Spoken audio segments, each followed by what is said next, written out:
우리 시편 23편을 살펴보면서 우리는 선한 목자의 돌보심 안에 있는 한 마리의 양이라고 하는 사실을 항상 기억해야 합니다.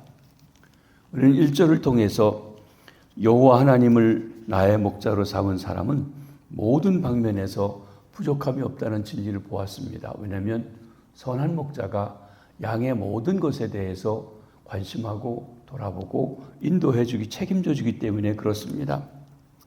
이 절을 통해서 우리는 선한 목자 되신 주님께서 양의 두 가지 절대적인 욕구인 풀을 뜯는 것과 물 마시는 것을 공급해 주심을 보았습니다. 무엇을 먹을까, 무엇을 마실까 염려하지 말라고 주께서 하신 말씀처럼 말입니다. 오늘은 3절입니다. 내 영혼을 소생시키시고 자기 이름을 위하여 의의 길로 인도하시는도다. 이 말씀을 처음 보면서 우리는 질문하게 됩니다. 아니, 선한 목자가 끊임없이 보살피신다는데 무슨 회복을 받을 만큼 영혼의 고통을 받거나 넘어지는 자리에 들어갈 수 있단 말인가 하고 말입니다. 그러나 사실은 그런 일이 일어나고 있습니다. 하나님의 많은 사랑을 받은 다윗, 시편 23편을 지었던 다윗 역시 넘어지고 쓰러진 일이 역사 속에 보면 많이 있었습니다. 다윗은 무력함과 절망 가운데 쓴맛을 봅니다. 그러면서 시편 42편 5절에는 이렇게 외치는 장면이 있습니다. 내 영혼아, 내가 어찌하여 낙심하며 어찌하여 내 속에서 불안해하는가. 너는 하나님께 소망을 두라. 그가 나타나 도우심으로 말미암아 내가 여전히 찬송하리로다. 목자가 돌보아 주어도 불안하고 두렵고 근심이 되고 염려하고 한 일이 있을 수 있다는 것입니다. 넘어지는 일도 있습니다.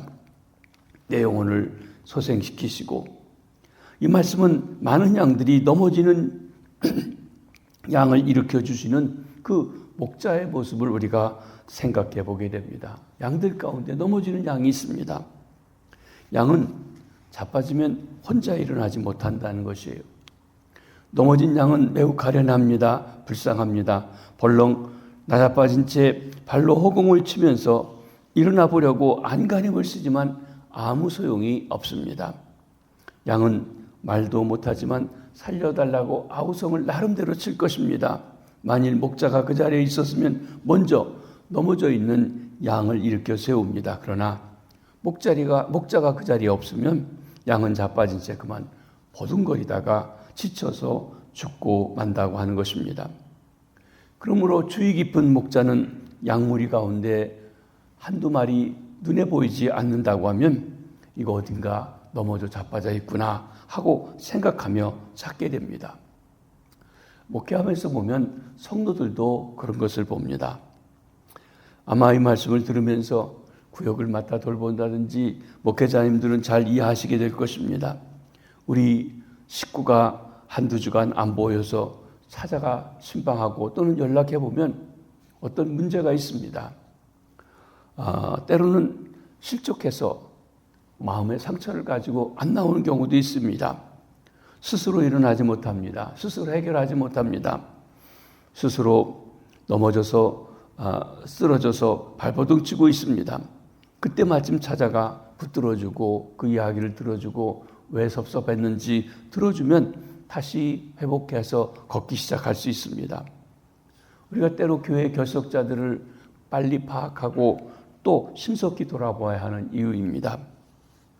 목자는 넘어져 있는 양을 일으켜 세울 뿐만 아니라 양을 잡아먹으려고 달려드는 맹수의 위협으로부터도 지켜줍니다. 매나 독수리, 늑대와 이리 같은 것들은 넘어져 있는 양을 손쉬운 먹이로 생각하고 그들을 공격합니다. 그렇습니다. 공중권세 잡은 마귀는 하나님의 양무리 중에서 넘어진 양들을 먹이로 생각하고 달려듭니다. 그러므로 우리는 넘어지지 않도록 조심해야 합니다. 혹 잘못해서 넘어지면, 섭섭한 일이 있으면, 시험 들 일이 있으면 선한 목자신 주님을 빨리 찾아야 합니다. 그리고 우리 교육자들은 성도가 양이 눈에 안 보이면 바로 찾아봐야 되고 왜 넘어졌는지 돌아봐야 한다는 것입니다. 경험 있고 신실한 목자는 하루에도 몇 번씩 양들의 수를 세어본다고 합니다. 혹시 숫자가 맞지 않으면 찾아가서 넘어져 있는 양들을 발견하면 지체 없이 붙들고 일으켜 세워주는 것입니다. 목자는 아침에 일찍 일어나서 하늘을 바라다 본다고 합니다. 검은 독수리가 날개를 펴고 천천히 나선형을 그리며 돌고 있는 것을 볼 때는 걱정스러운 생각에 사로잡힙니다. 그래서 목자는 모든 것을 다 제쳐놓고 양들이 있는 곳에 가서 어떤 이상이 없나 확인하고 넘어져 있는 양들은 없는지 돌아본다고 하는 것입니다. 한 마리 양이 넘어질 때 목자는 이 넘어진 양을 위해서 얼마나 마음을 쓰는지요. 우리 그리스도인의 생활도 이와 마찬가지입니다. 어떤 분은 영적인 딜레마에 빠져서 무력한 상태에서 좌절되어 있을 때에 하나님이 나를 버리셨다, 나를 미워하신다, 나를 안 돌보신다 생각합니다. 그러나 그것은 틀린 생각입니다. 주님은 선한 목자로서 사랑과 동정으로 우리를 돌아보아 주십니다. 주님을 멀리 떠나 혼자 살 수 있을 것처럼 교만을 부리다가 넘어져 허우적거릴 때 주님은 그런 사람을 오히려 찾아주시고 회복하시며 그리고 그를 다시 돌아오게 해주신 것입니다.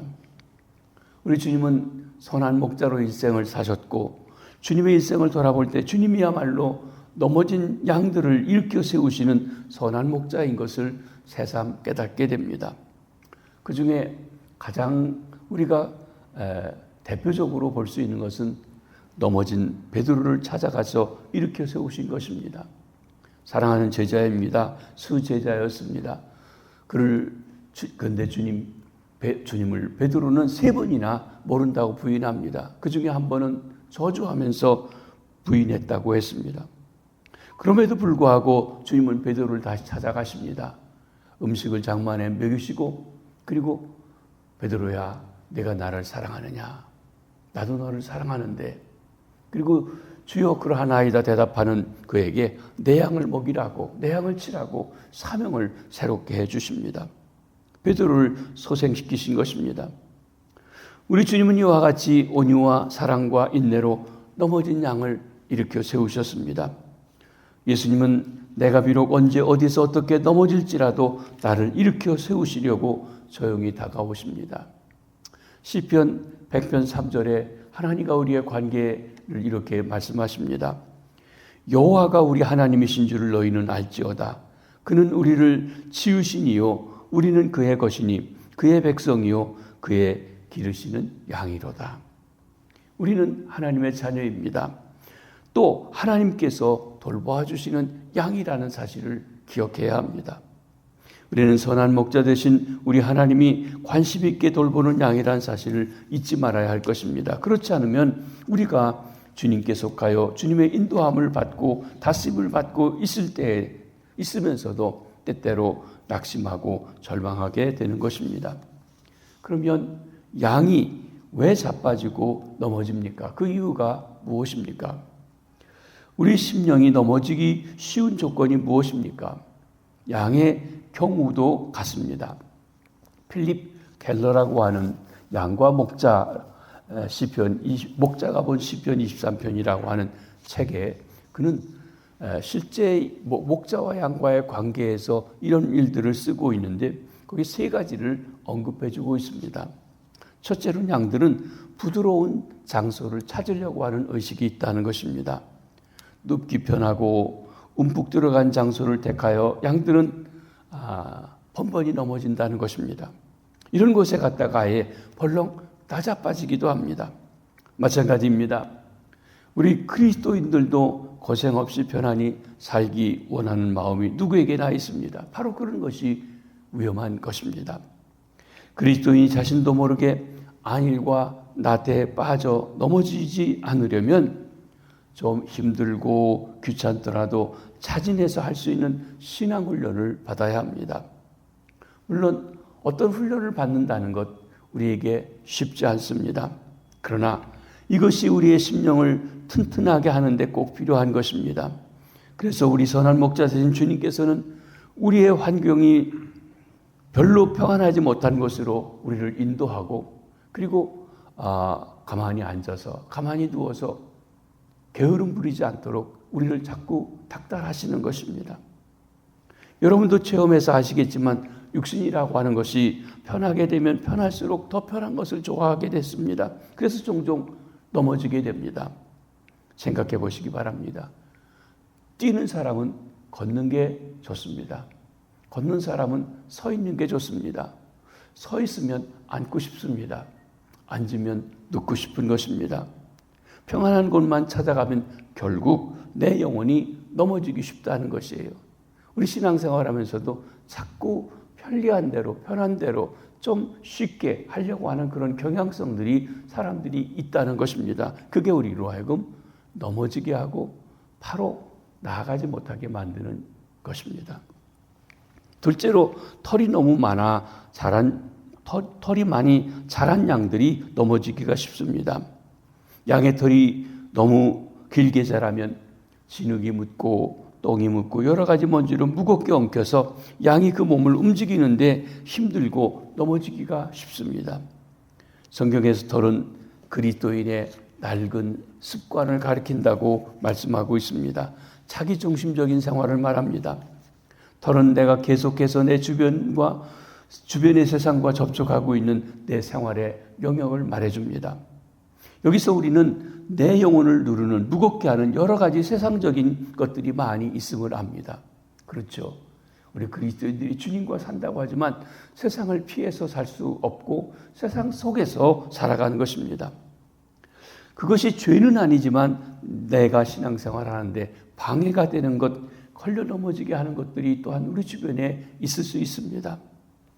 여러분 구약에 보면 지성소에 들어갈 때 대제사장이 털옷을 입고 들어갈 수가 없습니다. 세마포 옷을 입고 들어가게 했습니다. 법 의미가 있습니다. 양털은 자신의 자랑, 개인적인 특권을 의미했습니다. 이런 것들을 하나님은 용납지 않으셨던 것입니다. 하나님 앞에 나올 때 말이죠. 양의 털이 너무 길면 무거운 털로 인하여 양이 넘어지기 때문에 선한 목자는 양의 털을 깎아주어서 넘어지는 위험에서 건져줍니다. 그런데 양들이 털 깎는 것을 별로 좋아하지 않는 것입니다. 목자에게도 힘이 듭니다. 그러나 그렇게 하지 않으면 아니 됩니다. 마찬가지로 우리의 나쁜 습관이나 세상에 속한 것들을 잘라버릴 때 그것이 우리에게 힘들고 불편하기도 하고 또 잘 제거되지가 않습니다. 그러나 이 모든 일이 끝날 때 우리는 안도의 숨을 쉬게 되는 것입니다. 세 번째, 양이 잘 넘어지는 이유는 너무 비대하기 때문에 넘어집니다. 비대한 양, 건강하지 못하고 생산성도 약합니다. 그리고 비대한 양일수록 더 잘 넘어집니다. 체중이 무거운 양일수록 천천히 느리고 둔하게 되는 것입니다. 그래서 목자는 이런 양들의 문제를 해결하기 위해서 엄격하게 정량으로 사료를 준다고 합니다. 목자의 소원은 비대하고 연약하고 무기력한 양이 아닌 튼튼하고 정력적이고 민첩한 양이 되기를 바라고 있는 것입니다. 우리 그리스도인들의 생활도 그렇습니다. 세상에서 하는 일이 잘 되고 성공적일 때 안정감과 자신감을 갖게 됩니다. 그런데 사실 이것이 위험한 일이 될 수가 있습니다. 계시록에 보면 소아시아 7교회 중에 라오디게아 교회 우리 주님께서 경고하신 말씀이 나옵니다. 네가 말하기를 나는 부자라 부유하여 부족한 것이 없다 하나 내 곤고한 것과 가련한 것과 가난한 것과 눈먼 것과 벌거벗은 것을 알지 못하는도다. 어떤 사람은 아마 말할 수 있습니다. 내가 돈을 많이 벌었다, 부자다, 가난하지 않다, 부족한 것이 없다 생각하는데 또 한편에서 실제로 보면 절망적인 위험에 직면해 있다고 지적하는 것입니다. 무엇입니까? 물질적인 번영을 했다고 해서 영적으로 건강한 것이 아닐 수 있다는 것입니다. 외형적으로 잘 된다고 해서 영적으로 잘 되는 건 아니라는 것입니다. 훈련, 단련, 디스플린이라고 하는 것은, 징계라고 하는 것은 때로 힘들고 고달픕니다. 그래서 비대해져서 제 몸도 제대로 움직이지 못한다고 하면 차라리 힘들어도 우리가 훈련을 받아야 한다는 것입니다. 우리에게는 신앙의 훈련이 필요합니다. 새벽기도 훈련도 필요하고 때로는 금식하며 기도하는 일도 필요합니다. 시간을 들여서 주님 앞에 정성껏 예배하는 일이 필요합니다. 우리가 새벽에 나오는 일이 멀리 있든지 여러 가지 사정으로 어렵다고 하면 하루를 시작하면서 말씀을 묵상하고 적용하는 삶을 살아가는 훈련이 필요합니다. 하나님께 정성을 다해 마음을 다해 드리는 훈련도 필요합니다. 전도의 훈련, 나를 낮추고 이웃을 섬기는 훈련도 필요합니다. 우리에게 주어지는 무서운 불운과 싸워 이길 수 있는 강인성은 인내와 고생과 훈련과 단련을 통해 얻어지는 것입니다. 저도 목회를 이제는 다 끝내고 은퇴했지만 돌아보면 조금만 편안해지면 하나님께서 이런 저런 훈련을 하시고 어렵게도 하시고 단련도 하셔서 깨어있게 하시고 그렇게 하시는 것을 봅니다. 교인들도 오래 믿은 사람들이 믿음이 좋은 사람도 있지만 오래 믿어서 그저 형식만 남게 되고 더 편안해지려고 하는 그런 성도들도 있는 것을 본다는 것입니다. 선한 목자 되신 우리 주님은 우리가 세상적인 것으로 인해서 너무 살이 쪄 있을 때 이것을 좀 빼게 하시기 위해서 괴롭게도 하시고 힘들어도 훈련을 시켜주시는 것입니다. 군사를 빼게 합니다. 막 괴롭게 하십니다. 겸손하게 하십니다. 그러나 주님께서 우리가 감당할 수 없는 것 기대하거나 요구하시지 아니하신다는 것입니다. 그러므로 우리가 힘들고 괴롭게 훈련을 받을 때 주님께서 우리 곁에 계신 것을 분명히 기억하고 그 과정도 주님이 허락하시며 함께 하시는 것임을 알아야 합니다. 그때 우리의 믿음과 신뢰는 더욱 강해지게 됩니다. 뿐만 아닙니다. 주님께서 내 영혼을 소생시키시고 내 영혼을 새롭게 해준다는 사실을 체험하게 됩니다. 이렇게 양의 상태를 잘 아는 선한 목자는 그렇게 해서 의의 길로 인도합니다. 자기 이름을 위하여 의의 길로 인도하시는 기다. 의의 길, 바른 길입니다. 의의 길, 쉽고 편안한 길이 아닐 수도 있습니다. 구약에 보면 430년 동안 애굽에서 종살이하던 이스라엘 백성들을 건져내시고 가나안으로 가십니다. 지름길, 쉬운 길, 빠른 길이 있는데 하나님께서는 쉽고 편안한 길을 택하지 않으셨습니다. 힘들고 어려운 길을 택해 가게 하십니다. 이는 그들을 단련하여 가나안 사람과 맞닥뜨렸을 때 두려워하지 아니하고 싸워 이기도록 훈련하시려고 하는 목적입니다. 그러나 그들 이스라엘은 험한 길 때문에 하나님을 원망합니다. 모세를 원망하고 불평합니다. 그것 때문에 뱀에 물리기도 하고 많은 시련을 겪어야만 했습니다. 그렇지만 그 길은 생명으로 인도하는 길이요 의의 길이었던 것입니다. 하나님께서는 우리를 의의 길로 인도하시는 이유는 선한 목자 되신 우리 하나님께서 의로우신 분, 의의 하나님이시기 때문에 그렇습니다.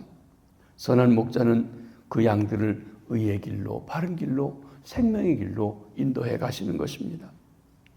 선한 목자 되신 하나님은 자신의 이름과 명예를 위해서 우리를 의의 길로 인도해 주십니다.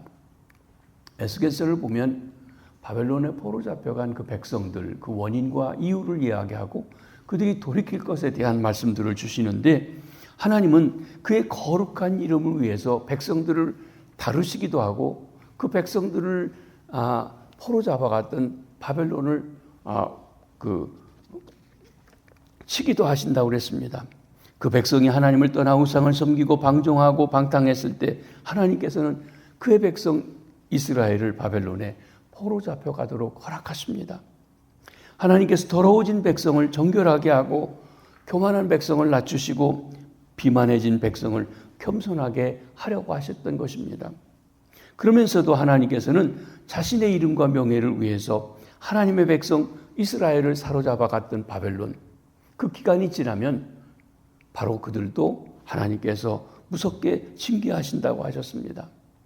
정결케 된 이스라엘 백성이 포로에서 해방되어 돌아갈 수 있도록 역사해 주시는 것입니다. 이것도 그들이 잘나서가 아니라 하나님의 이름과 명예를 위해서라고 하십니다. 선한 목자 되신 주님은 자신의 이름과 명예를 위해서 우리를 의의 길로 인도해 가십니다. 그러나 강제로 하시지 아니하십니다. 끊임없이 우리에게 권고하시고 따르도록 하십니다. 그런즉 너희는 먼저 그의 나라와 그의 의를 구하라. 그리하면 이 모든 것을 너에게 더하시리라. 먹고 살아가는 것이 문제가 아니라 하나님의 의, 그의 나라를 추구하며 가면 필요한 모든 것은 공급해 주신다고 말씀하시는 것입니다. 그래서 주님께서는 우리로 하여금 의의 길, 의의 하나님을 따라가는 길을 갈 수 있도록 인도해 가시는 것입니다. 이것은 도전입니다. 우리가 한평생 끊임없이 주님께서 기뻐하시는 의의 길로 걸어가는 것, 여기에 우리 그리스도인들인 하나님의 백성, 주님의 양떼들의 삶의 도전이 있다는 것입니다. 선한 목자는 우리를 의의 길로 인도해 가시는 것입니다. 그 의의 길이 생명의 길입니다. 주님은 생명을 얻게 하고 풍성히 얻게 하기 위해서 오셨다고 했습니다. 풍성한 생명, 풍성한 의가 있는 곳이라고 할 것입니다. 말씀을 정리합니다. 사랑하는 성도 여러분, 내 영이 편안한 자리에 누워 있으려고 하고 있지는 않은지요? 그러다가 일어날 수 없이 넘어질까 염려가 되어지는 것입니다. 그래서 주께서는 우리가 편안한데, 그리고 영적인 잠을 잘 때 깨우라고, 근신하라고 경고하고 또 경고하시는 것입니다. 세상 것이 너무 많아서 털이 너무 자란 양같이 되신 분은 아니 계십니까? 그 털을 깎아야 합니다.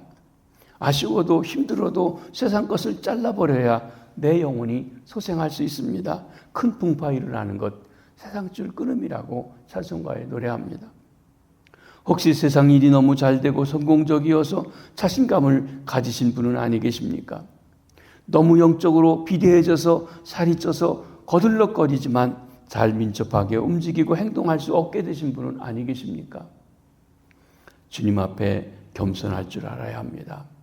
사랑하는 성도 여러분, 선한 목자 되신 우리 하나님께서는 심령이 곤비하고 피곤하며 넘어지거나 자빠진 분들을 그 능력의 손으로 잡아 일으켜 주시며 그 영혼을 소생시켜 주시는 분이십니다. 그리고 의의 길, 생명의 길로 날마다 인도해 가십니다. 그러기에 의로우신 주님, 의의 길로 인도하시는 하나님을 목자로 삼은 우리는 고백합니다. 내가 늘 새롭습니다. 새로운 해를 맞이했습니다. 정말 우리는 목자 되신 주님을 기쁘시게 하고 그 발자취를 따라가고 신뢰함으로 말미암아 혹 우리가 넘어져 있어도 소생시켜 주시고 그 이름을 위하여 의의 길로 인도하시는 주님 의지하며 승리하는 한 해가 되시길 바랍니다. 내 영혼을 소생시키시고 자기 이름을 위하여 의의 길로 인도해 시는도다. 기도하시겠습니다. 주님, 새로운 해를 시작했습니다. 금년에도 주님이 우리의 목자이십니다. 우리를 다스리시는 평강의 왕이십니다. 주님, 우리 한 걸음 한 걸음 주님과 함께 살아가게 하시고 쉬운 길, 편한 길, 부유한 길이 아니라 의의 길, 생명의 길로 인도하시는 주님을 바라보고 나아가게 하시옵소서. 주님을 기뻐하는 것, 주님의 기쁨이 우리의 힘이라고 말씀을 주셨습니다. 주님을 기쁘시게 하기 위해 살아가게 해주시고 그래서 하늘이 주시는 힘과 능력으로 세상의 어려운 일, 여러 가지 일들 극복하고 승리하는 주의 백성들 다 되게 해주셔서 금년 연말이 되었을 때 늘 인도하시고 동행하신 주님 감사합니다. 찬송하고 영광 돌리는 주의 백성들, 우리 시온교회 성도들 다 되게 해주시옵소서. 감사합니다. 축복합니다. 예수님의 이름으로 기도하옵나이다. 아멘. 자유로 기도하십니다.